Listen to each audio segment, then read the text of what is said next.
Συναντάμε διάφορες παγίδες στη ζωή μας που μας κάνουν φοβισμένους, θυμωμένους, στεναχωρημένους. Και έτσι με αυτές τις παγίδες κατεβάζουμε τη δόνησή μας, χάνουμε τη σύνδεση με την άλλη διάσταση και τους βοηθούς μας, τους οδηγούς μας, τις συμπτώσεις και τη διαίσθησή μας και έχουμε μία δυστοπική εικόνα για τον κόσμο, την πραγματικότητά μας. Και επειδή έχουμε αυτή την δυστοπική εικόνα λόγω των συναισθημάτων που μας βαραίνουν, υλοποιούμε με την ενέργειά μας τον κόσμο το δυστοπικό και βλέπουμε το μέλλον πως δεν είναι πολύ καλό για μας.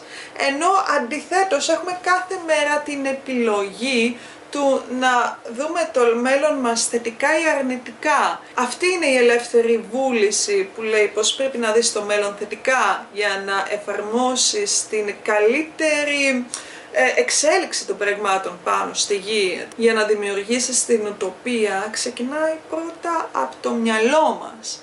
Αλλά επειδή η αρνητικότητα μας έχει καταβάλει, το μυαλό μας δημιουργεί την καταστροφή και την δυστοπία.